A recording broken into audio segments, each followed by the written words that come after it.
आप देख रहे हैं अल्फा डिफेंस हिंदी में आपका स्वागत है। आज के इस वीडियो में हम लोग बात करेंगे एडवांस मीडियम कॉम्बैट एयरक्राफ्ट के बारे में। एडवांस मीडियम कॉम्बैट एयरक्राफ्ट यानी कि AMCA को लेकर एक काफ़ी बड़ी अपडेट आ रही है और ये एक्सक्लूसिव अपडेट आपको alphadefense.in यानी कि हमारी वेबसाइट पर मिलेगी। इस अपडेट के हिसाब से एडवांस मीडियम कॉम्बैट एयरक्राफ्ट में जो रेडार यूज़ किया जाएगा वो next generation gallium nitride technology से लैस होगा। अभी के एक्टिव इलेक्ट्रॉनिकली स्कैन्ड अरे रेडार्स गैलियम आर्सेनाइड टेक्नोलॉजी से लैस होते हैं और भारत का उत्तम एईसा रेडार भी गैलियम आर्सेनाइड टेक्नोलॉजी से लैस है। लेकिन जो नेक्स्ट जनरेशन रेडार टेक्नोलॉजी बनाई जा रही है वो गैलियम नाइट्राइड के ऊपर बेस्ड है और गैलियम नाइट्राइड वाले रेडार्स अभी के गैलियम आर्सेनाइड वाले रेडार से ज्यादा केपेबल और ज्यादा एफिशिएंट होने वाले हैं। ये एक्सक्लूसिव जानकारी हम लोगों की तरफ से अपनी वेबसाइट पर कल 5 बजे के आसपास अपलोड की गई थी और ये आर्टिकल आपको नीचे डिस्क्रिप्शन में मिल जाएगा। हो सके तो आर्टिकल को आप जरूर पढ़िएगा क्योंकि 1 या 2 दिन के अंदर ये आर्टिकल चोरी होकर बहुत सारी वेबसाइट पर जाने वाला है, जैसा कि आमतौर पर हमारे सभी आर्टिकल्स के साथ में किया जाता है। इस वीडियो को हम लोग 2 हिस्सों में बांटेंगे, पहला नॉन टेक्निकल पार्ट और दूसरा टेक्निकल पार्ट। साथ ही हमारी तरफ से कोशिश की जाएगी कि टेक्निकल पार्ट को भी काफी ज्यादा सिंप्लीफाई किया जाए। शुरुआत करते हैं नॉन टेक्निकल पार्ट से। जैसा कि आप जानते हैं कि AMCA यानी कि एडवांस मीडियम कॉम्बैट एयरक्राफ्ट एक 5th जनरेशन फाइटर जेट होगा और इस वजह से जरूरी है कि इस फाइटर जेट में नए टेक्नोलॉजी वाले सेंसर्स लगाए जाएं और किसी भी फाइटर जेट में उसका एक्टिव इलेक्ट्रॉनिकली स्कैन्ड अरे रेडार बहुत इंपॉर्टेंट सेंसर होता है। और AMCA में जो एक्टिव इलेक्ट्रॉनिकली स्कैन्ड अरे रेडार यूज किया जाएगा उसमें गैलियम नाइट्राइड टेक्नोलॉजी का प्रयोग किया जाएगा। DRDO की लैब LRDE की तरफ से इस 5th जनरेशन फाइटर जेट के लिए एक नेक्स्ट जनरेशन रेडार बनाया जा रहा है। ये रेडार अभी के उत्तम एक्टिव इलेक्ट्रॉनिकली स्कैन्ड अरे रेडार के ऊपर बेस्ड होगा, लेकिन इसमें यूज होने वाले TR मॉड्यूल्स गैलियम नाइट्राइड के बेसिस पे बनाए जाएंगे और आने वाले 18 महीनों के अंदर इस रेडार का पहला प्रोटोटाइप बना लिया जाएगा।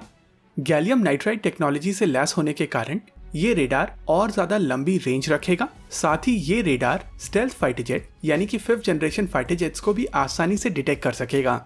LRDE की तरफ से ऐसे 2 सिस्टम बनाए जाएंगे और 18 महीने में इनकी फैब्रिकेशन कंप्लीट करने के बाद में इनके ऊपर ग्राउंड टेस्टिंग और उसके बाद फ्लाइंग टेस्ट बेड के साथ में इसको इंटीग्रेट करके इस सिस्टम के फ्लाइट ट्रायल शुरू किए जाएंगे। यहाँ पर कुछ लोग एक क्वेश्चन पूछेंगे कि अभी आपका बेसलाइन उत्तम एईसा रेडार बनकर तैयार हुआ नहीं है, बावजूद उसके आप गैलियम नाइट्राइड जैसी टेक्नोलॉजी के ऊपर इन्वेस्ट करना शुरू कर चुके हैं। देखिए, यहाँ पर 2 चीजें इंपॉर्टेंट हैं जिनको समझना जरूरी है। पहली, जिस तरीके की टाइमलाइन भारत के पास में है, आपको कई सिस्टम्स के ऊपर एक साथ काम करना पड़ेगा और अगर आप ऐसा नहीं करते हैं तो ऐसी स्थिति में आने वाले फाइटर जेट्स की टाइमलाइन इंपैक्ट होगी, जिससे क्रूशियल प्रोजेक्ट्स में डिले होगी। रही बात उत्तम एईसा रेडार की, तो इस रेडार को लेकर अपडेट ऑलरेडी आ चुकी है और LCA तेजस मार्क 1A में 21st यूनिट ऑनवर्ड्स यानी कि 21वीं यूनिट से इस एईसा रेडार के साथ में आएंगे। आप समझते हैं इसके टेक्निकल पार्ट को थोड़ा सिंप्लीफाइड लैंग्वेज में। किसी भी प्रकार के रेडार में 3 कंपोनेंट बहुत ज्यादा इंपॉर्टेंट होते हैं। पहला, ट्रांसमीटर, जिसके माध्यम से ये रेडार टारगेट की तरफ इलेक्ट्रोमैग्नेटिक रेडिएशन को भेजता है। दूसरी यूनिट, रिसीवर, जिसके माध्यम से ये इलेक्ट्रोमैग्नेटिक रेडिएशन जब उस टारगेट के ऊपर टकरा कर वापस आती है तब उसको रिसीव किया जाता है। और तीसरी यूनिट होती है सिग्नल जनरेटर, यानी कि वो यूनिट जो इन इलेक्ट्रोमैग्नेटिक रेडिएशंस को जनरेट करती है। इन तीनों ही यूनिट में एक तरीके के इलेक्ट्रॉनिक यूनिट का बहुत ज्यादा प्रयोग किया जाता है और इस इलेक्ट्रॉनिक यूनिट को कहा जाता है एम्पलीफायर। वहीं एम्पलीफायर्स को बनाने के लिए फील्ड इफेक्ट ट्रांजिस्टर्स का प्रयोग किया जाता है और अभी के रेडार्स में इन फील्ड इफेक्ट ट्रांजिस्टर्स को बनाने के लिए गैलियम आर्सेनाइड का प्रयोग किया जाता है। गैलियम आर्सेनाइड की तुलना में गैलियम नाइट्राइड ज्यादा फ्रीक्वेंसी के ऊपर ऑपरेट कर सकता है, ये ज्यादा पावर को हैंडल कर सकता है। इस टेक्नोलॉजी का प्रयोग करके बनाए जाने वाले ट्रांजिस्टर्स जो एम्पलीफायर्स बनाते हैं उनका सिग्नल टू नॉइस रेशियो काफी ज्यादा होता है, यानी कि जब वो सिग्नल को एम्पलीफाई करते हैं यानी कि बूस्ट करते हैं तो उसमें नॉइस ऐड नहीं करते हैं। साथ ही इन एम्पलीफायर्स का गेन भी काफी ज्यादा होता है, यानी कि ये जो सिग्नल को एम्पलीफाई करते हैं वो भी काफी ज्यादा होता है। ये सारी की सारी प्रॉपर्टी एक रेडार के लिए काफी ज्यादा इंपॉर्टेंट है। मैं इसको एक बार फिर से रिपीट करता हूँ।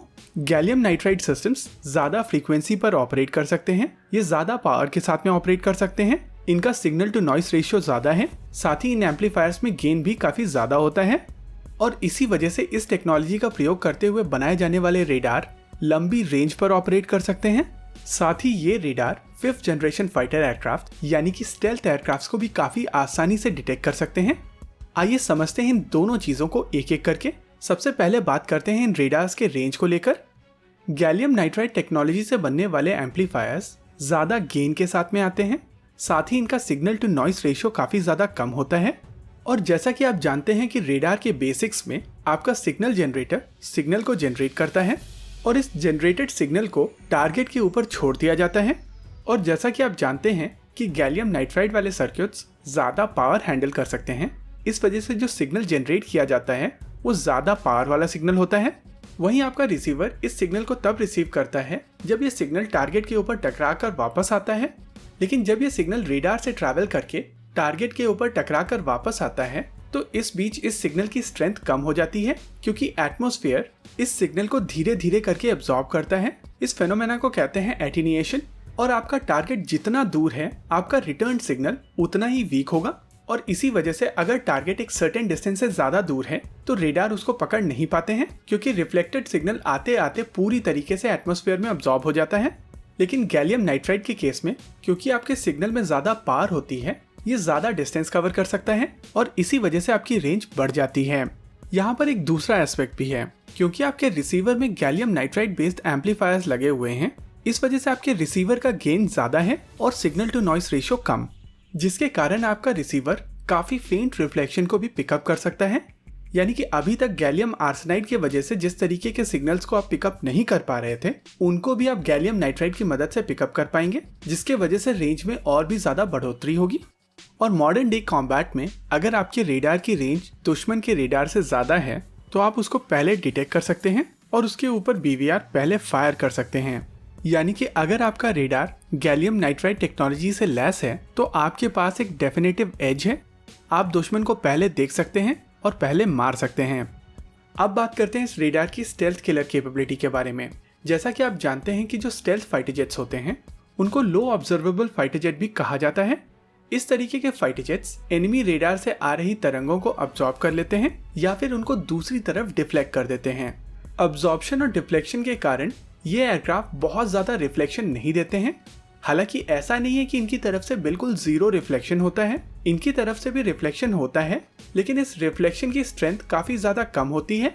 और जैसा कि हम लोग वीडियो में पहले बात कर चुके हैं कि गैलियम नाइट्राइड टेक्नोलॉजी से लैस रिसीवर फेंट सिग्नल को भी काफी आसानी से पिकअप कर सकता है। और क्योंकि स्टेल्थ फाइटर जेट से फेंट सिग्नल आता है, इस वजह से जब आपके पास में एक्टिव इलेक्ट्रॉनिकली स्कैन्ड अरे रेडार गैलियम नाइट्राइड टेक्नोलॉजी से लैस होता है तो आप 5th जनरेशन फाइटर जेट्स को भी काफी आसानी से पकड़ सकते हैं। और मॉडर्न डे वॉरफेयर में अगर आप किसी को देख सकते हैं तो आप उसको शूट कर सकते हैं।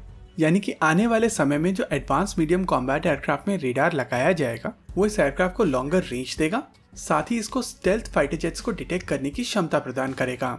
इसी के साथ आज के इस वीडियो में रखते हैं केवल इतना ही, लेकिन आपको एक अपडेट देते चलते हैं। आप हम लोगों की वेबसाइट alphadefense.in के ऊपर नजर बनाए रखिए, क्योंकि आने वाले कुछ दिनों में हम लोग और भी एक्सक्लूसिव न्यूज देने वाले हैं। फिलहाल के लिए पिछले वीडियो की टॉप 5 कमेंट्स अभी आपकी स्क्रीन के ऊपर है और आज के इस वीडियो की टॉप 5 कमेंट्स कल के वीडियो के अंत में डिस्प्ले की जाएंगी।